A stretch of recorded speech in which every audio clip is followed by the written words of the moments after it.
반갑습니다. 경영노트 MBA 스쿨 매니저 담덕입니다.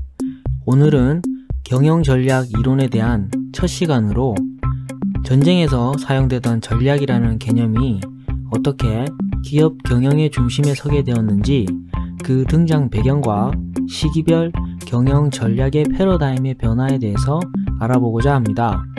전략이 없는 조직은 미래도 없다 라는 말이 있듯이 기업을 경영하는 데 있어 전략은 매우 중요한 위치를 차지하고 있습니다.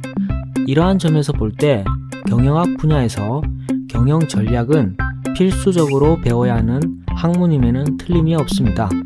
자, 그럼 지금부터 그 내용에 대해서 알아보도록 하겠습니다. 경영 전략은 경영학의 세부 학문 중에서 가장 역사가 짧은 학문 분야입니다. 전략이라는 용어는 원래 병법 또는 군사학의 그 근원을 두고 있는데, 사전적 의미로 전쟁에서 승리하기 위해 여러 전투를 계획하고 조직하고 수행하는 계책을 뜻합니다. 군사 전략의 용어가 실제 기업 경영을 이해하는 데 도움을 주기도 하는데요.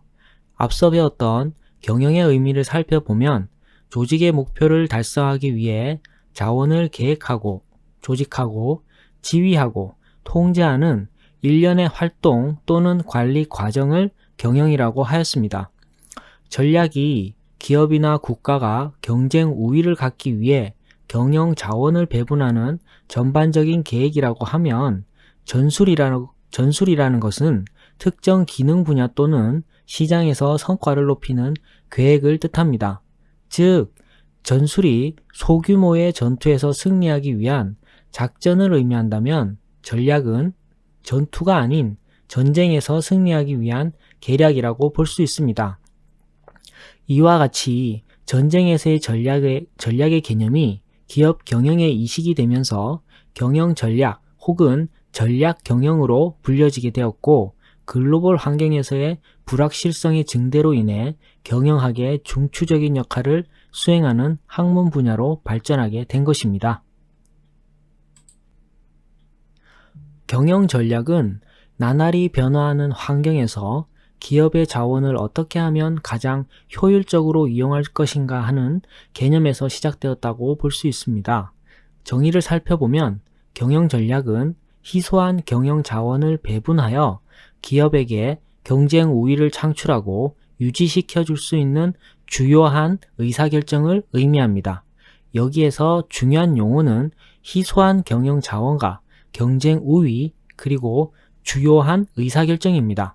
챈들러는 기업의 장기적인 목표의 결정과 그 목표를 달성하기 위한 행동을 결정하고 경영 자원을 배분하는 것이라고 정의를 내렸고, 앤드류는 그 회사가 어떤 사업 분야에 참여하고 있어야만 하고 그 회사가 어떠한 성격의 회사이어야 하는가를 결정하는 중요한 이론이다라고 정의를 내리고 있습니다.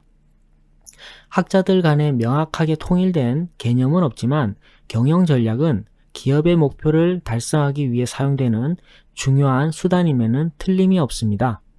경영 전략은 단순히 어떤 특정 부분의 계획을 의미하는 것이 아닙니다. 기업의 모든 부문을 포함하는 총체적인 계획이며 기업의 모든 측면을 포함하는 포괄적인 계획이라고 할 수 있습니다. 다시 한번 개념 정리를 하면 전략은 희소한 경영 자원을 배분하는 결정입니다. 이때 한쪽을 선택하게 되면 많은 경영 자원의 몰입이 필요합니다.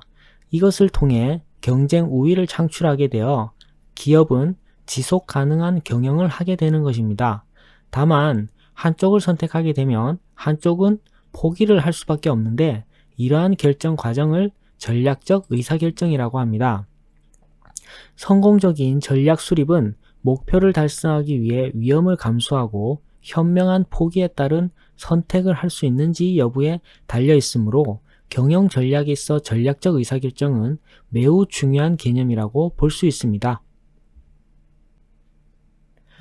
전략이 군사학의 영역에서 확장되어 기업을 위한 경영 전략으로서 중요한 일부분이 된 것은 1950년에서 60년대부터였습니다.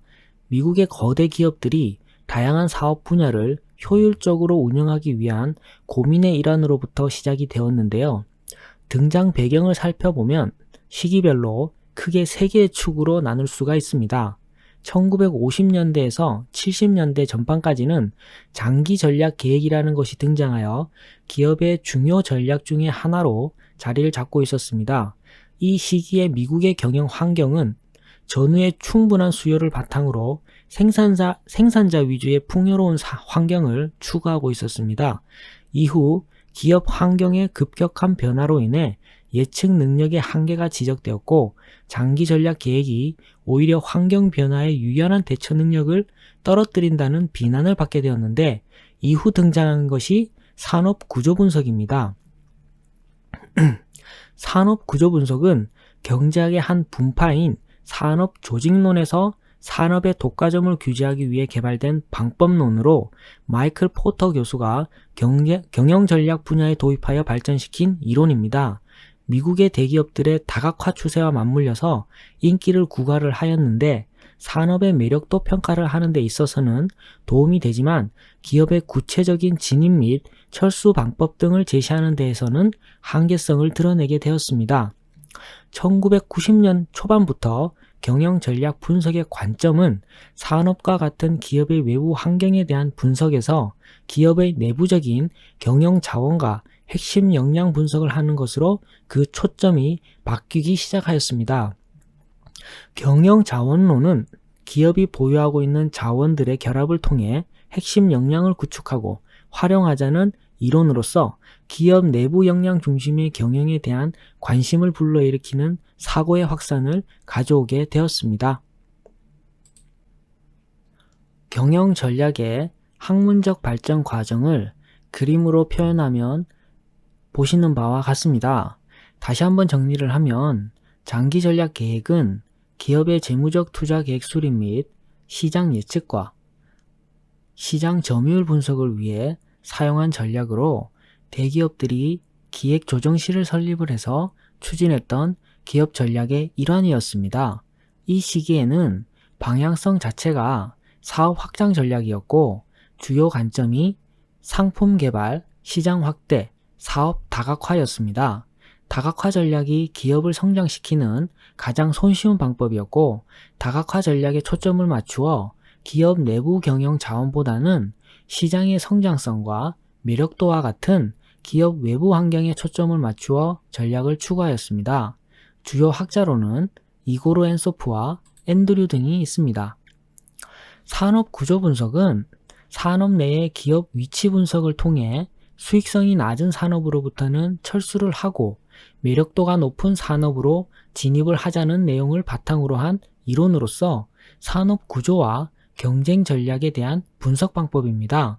경쟁 우위 전략을 바탕으로 해서 산업 구조 분석, 본원적 전략, 가치 사슬 등의 이론을 제시하였고 기업이 경쟁 우위를 갖기 위해서는 산업의 특징을 이해하고 산업 내에 적절한 포지셔닝을 정하는 것이 전략의 근간을 이룬다고 주장하였습니다.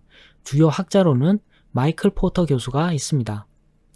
경영 자원론은 기업이 보유하고 있는 경영 자원과 핵심 역량에 기반을 두자는 것으로 여기서 말하는 핵심 역량이란 다양한 분야로 활용될 수 있는 기업들의 역량을 말하며 경영 자원론에서는 핵심 역량 전략을 바탕으로 해서 자원 기반, 산업 통찰력, 미래 경쟁력 등을 파악하거나 구축하여 이를 관련 분야에 활용하는 것을 전략의 주요 과제로 제시하고 있습니다. 주요 학자로는 게리 하멜과 프라할라드 등이 있습니다. 2000년대에 들어서면서 인터넷의 폭발적인 성장과 벤처기업들의 약진은 새로운 산업을 탄생시킬 뿐 아니라 기존 기업들의 경쟁 우위를 순식간에 잠식할 수 있는 폭발적인 잠재력을 보여주었습니다. 이와 발맞춰 경영 전략은 혁신 전략을 기반으로 한 파괴적 혁신, 블루오션, 전략적 민첩성 등이 대두되었고 새로운 시장의 창출에 대한 관심이 높아지게 되었습니다. 하지만 벤처 신화가 전성기를 맞이했다가 흥망성쇠기를 걷게 되면서 경영 전략의 연구 주제는 더욱 다양화되어 전혀 새로운 이론의 등장을 예고하고 있는데요. 이와 관련된 학자들은 클레이튼 크리스텐슨과 김위찬, 이브도즈 등이 있습니다. 앞에서는 경영 전략의 발전 과정을 살펴보았고, 이러한 학문적인 발전 과정을 통해서 기업에 있어 전략의 패러다임이 조금씩 변화하고 진화해 온 것을 알 수가 있었습니다. 1960년대를 기점으로 하여 경영 전략 분석의 관점은 그림과 같이 변화하여 왔습니다. 스왑 분석은 1970년대 유행했던 일종의 상황 분석으로 기업의 강점과 약점과 같은 기업 내부의 상황과 외부 환경의 기회와 위협 요소를 분석하는 것입니다. 스왑 분석은 단순히 기업의 강점을 토대로 주어진 기회는 적절히 활용하면서 위협에는 적절히 대처하여 약점을 보완하자는 다소 막연한 제안밖에 제시를 하지 못했는데요. 현대에 들어오면서 기업의 내부적 환경 요인과 외부적 환경 요인에 대한 분석 기법이 고도화되고 수치화, 계량화되어서 다양한 분석 기법들이 나오게 되었습니다. 산업 구조 분석은 스왑 분석의 이론적인 배경을 제시하고 보다 구체적으로 기업의 외부 환경을 분석할 수 있는 분석 틀을 제공해 주었고, 경영 자원과 핵심 역량은 스왑 분석에서의 강점과 약점을 분석하는 관행의 이론적 토대를 마련해 주었습니다. 이런 점에서 볼 때 현대 경영 전략 이론은 막연하게 기업의 강점과 약점, 환경의 기회와 위협을 분석한 스왑 분석보다 이론적인 바탕에 체계적인 분석 기법을 갖춘 산업 구조 분석과 경영 자원과 핵심 역량에 대한 분석 기법으로 대체되었다고 할 수가 있습니다. 경영 전략의 분석 방법은 어떠한 수준에서 분석을 할 것인가에 따라 기업 전략과 사업 전략, 그리고 기능 전략으로 나누어집니다. 기업 전략은 기업 전체적으로 참여할 사업 영역을 결정하는 전략이고, 사업 전략은 개별 사업부 내에서의 경쟁 전략을 다루는 전략이며, 기능 전략은 개별 사업 내에 있는 기능별 조직의 전략을 의미합니다. 구체적으로 기업 전략은 그 기업이 경쟁하는 시장과 산업의 범위를 결정하는 것으로 다각화, 수직적 통합, 기업 인수합병, 해외 사업 진출과 같은 신규 사업 또는 시장의 진출과 같은 결정을 내리는 것을 의미합니다. 이에 반해 사업 전략은 기업이 각각의 시장에서 경쟁하는 구체적인 방법을 다루는 것으로, 기업이 경쟁에서 이기려면 경쟁 기업보다 경쟁 우위를 가질 수 있게 하는 전략이 필요합니다. 그 경쟁 우위를 확보하고 유지하는 전략이 사업부 수준의 경쟁 전략입니다. 또한 개별 사업부보다 하위 수준의 전략은 개별 사업부 내에 있는 기능별 조직, 즉 인사, 재무, 생산, 마케팅 등의 기능별 전략입니다. 이러한 기능별 전략은 경영 전략 부문에서 다루지 않고 각각의 기능별 학문 분야에서 연구를 진행합니다. 그림을 보면 기업 수준에서의 기업 전략은 핵심 사업으로서의 집중을 의미하고, 사업부 수준에서의 사업 전략은 핵심 역량으로서의 집중을 의미하며, 기능별 수준에서의 기능 전략은 핵심 활동으로서의 집중을 의미한다고 볼 수가 있습니다. 경영 전략에는 전략 수립의 측면에서 공통의 비전, 외부 환경, 내부 역량의 세 가지가 가장 중요한 요소입니다. 이들이 잘 어우러져서 적합도가 높을 때 전략이 지향하는 목표인 지속 가능한 경쟁 우위를 창출할 수가 있습니다. 지속 가능한 경쟁 우위란 특정 산업이나 비즈니스에서 경쟁하고 있는 경쟁사에서 쉽게 모방할 수 없는 차별화된 우위를 이야기하는 것으로, 경쟁 우위가 창출하게 된다면 기업은 잘 수립되고 실천된 전략을 통해 목표로 하는 경영 성과를 달성할 수가 있습니다. 경영 성과는 여러 가지 측면에서 규정이 될 수가 있는데, 일반적으로 높은 이윤과 수익성이 중요한 경영 성과가 될 것이고, 또한 매출액 증대와 같은 성장을 동시에 달성할 수 있다면 더욱 좋을 것입니다. 기업에 따라서는 주가라든지 EVA와 같은 지표를 통해서 성과를 측정하고 있습니다.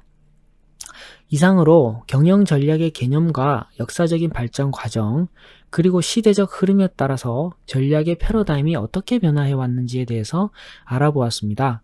다음 시간에는 본격적으로 경영 전략의 전반적인 분석 체계에 대해서 살펴보도록 하겠습니다. 감사합니다.